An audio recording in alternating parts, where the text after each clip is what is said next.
Okay, welcome back guys sa Nerfix Gaming. So ngayong araw guys, tuturo ko sa inyo guys kung paano kayo magse-setup ng inyong mga handheld console na naka-Windows OS. So tuturo ko sa inyo guys kung ano yung mga software na kailangan nyo install, kung paano mag-setup ng Quack Games at paano maglagay ng launcher sa ating Windows OS.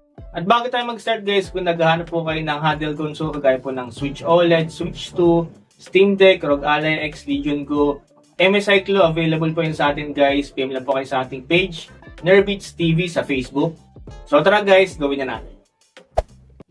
So una guys, make sure po na updated ang inyong Windows OS. Punta lang po kayo sa settings. Tapos sa ilalim guys, Windows Update. So yan guys, may mga lumalabas dyan. Make sure na updated po siya lahat. So install nyo lang po yan.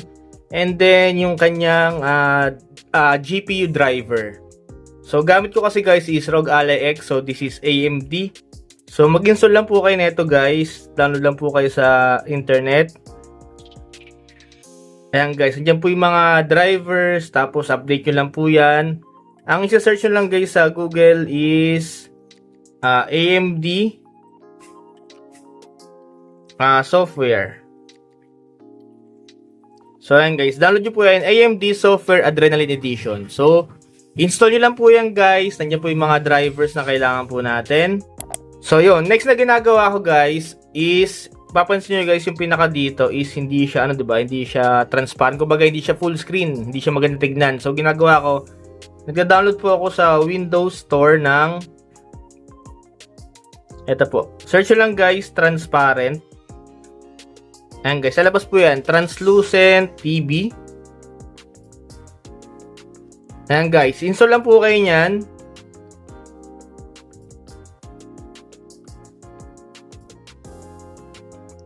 Ayan.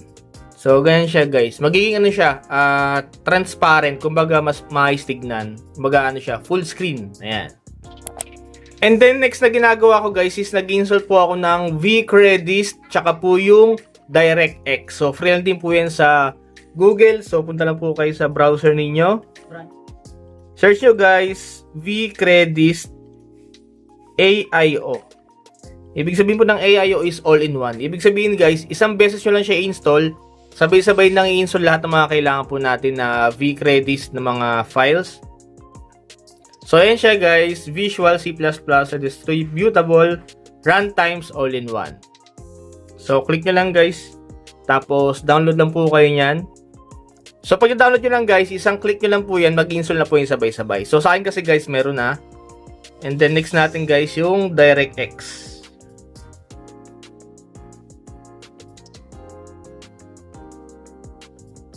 Ayan guys, download DirectX. Ayan, click nyo lang po yung download tapos install. So ayan guys yung kailangan natin sa ating handheld, which is yung vCredis tsaka yung DirectX. So next guys, pag nag-install po ako rin ng mga Quack Games, ang ginagawa ko is ini-install ko po sa PC muna. Pwede naman dito direct kaso hassle, matagal, tsaka mabilis mapupuno yung ating storage.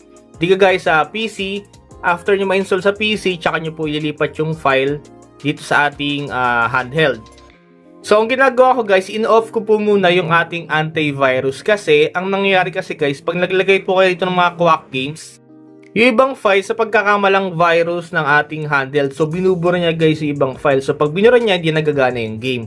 So ang ginagawa ko, bago ko ilipat guys yung file, pupunta muna ako sa ating Windows Security. Ayan, Virus and Threat. Tapos, Manage Settings. Ayan, in-off ko muna yan. Pero after naman ilang hours, bubukas ulit yan guys. So, pag nagbukas yan guys, so ayun nga, mangyari, minsan nabubura yung ating mga files. So, ang ginagawa ko para ano siya, ma-exempt yung ating file. So, for example, in-off ko na. Tapos, naglagay na ako ng files. Ito, for example, yung games ko, nasa documents na. Ayan. Yung mga ano natin, mga Quack Games lang po yan, guys. So, ang gagawin ko naman, guys, is balik ako sa ating Windows Security.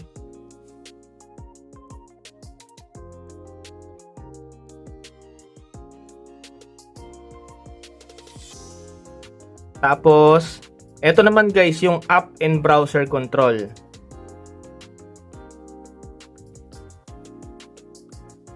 Smart app control settings. So, off nyo lang din yan guys. So, minsan kasi, isa yun sa nagkakos kung bakit ay gumana ng ating mga Quack games. Kasi, ayun, nabablock niya yung ating game. So, in-off ko lang din po yan. And then, next guys, ano ulit, virus and threat. Sa may ilalim,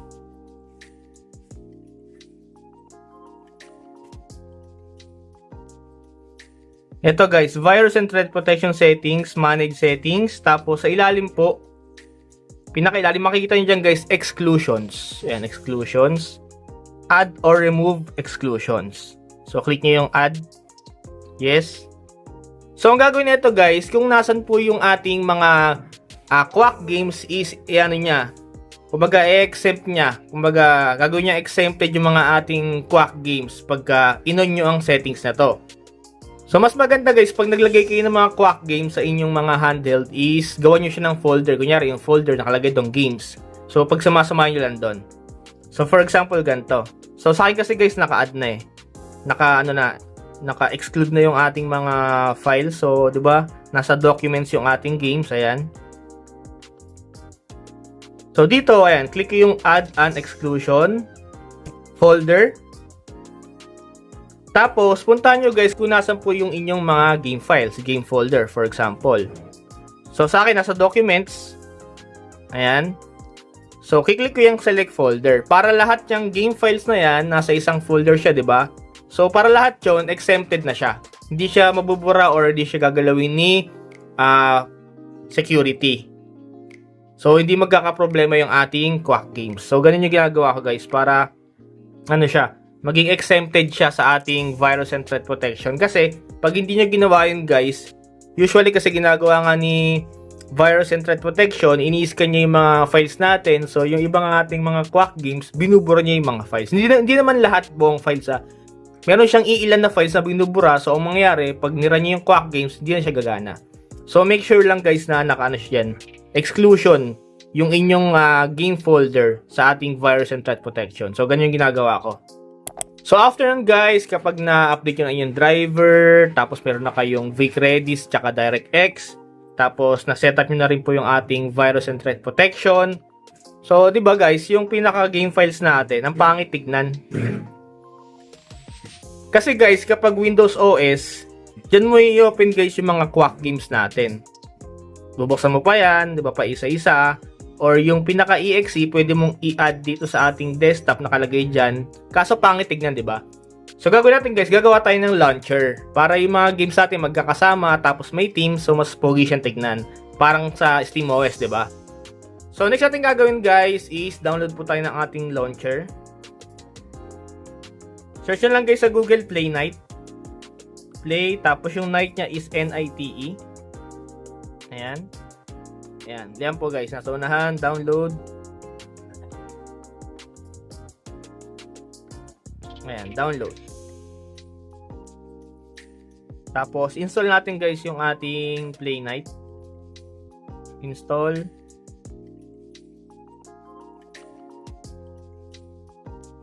So, dito guys, sa launcher natin, pwede naman kayo hindi gumamit ng launcher. Kumbaga, ayun nga, direct yung bubuksan yung inyong mga game sa mga folder. So, hassle lang yun kasi, hindi siya organized. So, dito, using launcher, pwede natin gawing organize yung ating mga, games. So, dito guys, kasi yung previous, nakapag-install na ako, pero tuturo ko sa inyo kung paano nyo ulit isi-setup. Tsaka lalagyan ng teams. Okay, so, unang bukas nyo guys ng ating Playnet, ganyan po yung itsura niyang, baga plain lang, wala siyang laman. So, ilalagay po natin dito guys yung mga ating Quack games. So, first guys, click nyo rito yung pinaka Playnet logo. Add game. And then, scan automatically.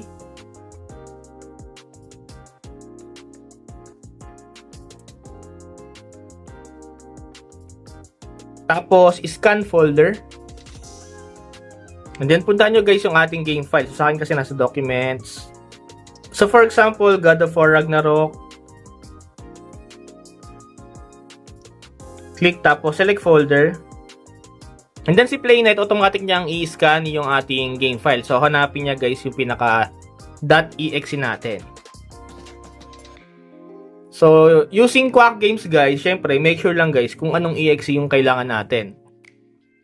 Kasi minsan kasi doble-doble guys yung mga EXE.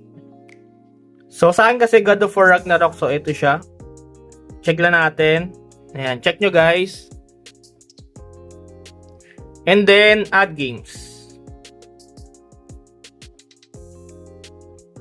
Tapos, blanco yan guys. So, gagawin nyo kasi guys, itatama nyo yung pinaka file name. Kasi yan nakalagay GOWR lang. Click. And then more. And then edit. And then yung name, itama nyo.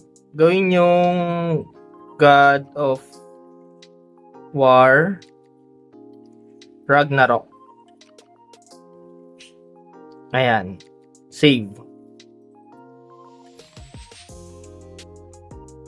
Tapos yan guys, para magkaroon siya ng icon, click nyo yung more ulit, edit, download metadata. Ayan sa gilid, click IGDB. Ayan, mag-loading po yan. Piliin nyo guys kung nasan po dyan yung God of War Ragnarok. So ito siya, 2023. Click and then select. Pili kayo ng wallpaper na gusto nyo. Select. Select. And then save. So, ayan guys, may icon na siya, di ba? So, lahat ng games natin guys, alagay natin dito. Okay, so ito na guys yung ating Quack Games. Alagay ko na po sa ating Play Night. And then guys, alagyan po siya natin ng themes para mas buhay po yung ating launcher. Click nyo rito guys sa ating Play Night icon, tapos add-ons. Ayan guys, sa labas po yan. So, gagawin natin guys, pipili po muna tayo ng themes. So, dito po tayo sa browse, tapos click nyo po sa ilalim, ayan, Teams Full Screen. And then, okay. So, ayan guys, sa labas po yung mga yan. So, ayan po yung mga teams na pwede nyo piliin. So, usually guys, pinipili ko yung nasa ilalim. Ito po yung toggle. Pero lahat yan guys, pwede nyo piliin o pwede nyo i-check kung ano itsura. Pero ako, personally, ito po yung pinipili ko lagi, yung toggle.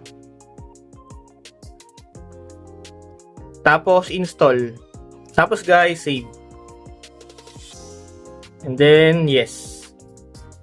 Ayan, mag-restart po yan. Tapos, ayan, mag-open siya ulit. Balik tayo ron guys sa ating Play Night icon. Tapos, add-ons ulit. Tapos, dito guys sa installed, click nyo yung Teams Full Screen. So, ayan guys, naka-install na siya. Ayan, toggle, and then, save. So, gumagana yun guys, yung Teams na yun sa full screen mode. So, kapag hindi siya naka full screen mode guys, kahit i-restart nyo siya, ganun pa rin yung itsura niya na yan. So, para ma-on nyo guys yung full screen, click nyo po yung Play Night logo. And then, settings. Ayan guys, makita nyo dyan, launch in full screen mode. Check nyo lang. And then, save. So, para ma-close yan, guys, kasi pag in-open nyo, ganun pa rin, di ba? Ibig sabihin, running pa rin yan. So, dito nyo siya i-close. And then, exit. Ayan. Yun na yung totally, niya talaga, restart. Open ulit natin. So, mag-iiba na yung pinaka, niya, icon niya. So, ayan na siya, guys. So, ayan po, guys, yung lalabas sa kanya. So, medyo, na, di ba? Medyo maayos na. Pero, pa rin, parang plain. So, para may theme siya, click nyo yung Play Night logo. Tapos settings. Tapos visuals. Tapos sa theme guys, click nyo. Tapos click nyo yung toggle. And then click nyo rin yung show background image on main screen. Ayan. Tapos back natin. So restart ulit guys. Okay, so ganyan lang guys yung magiging itsura niya na. So mas mas pogi na yung ating console. Pwede rin bago-baguhin yan guys. Kung gusto nyo mas maliliit, click nyo lang po rito. Tapos settings and then layouts. Ayan. Pwede nyo bago-baguhin, depende sa preference nyo guys. So ganun lang kasimple. Ayan.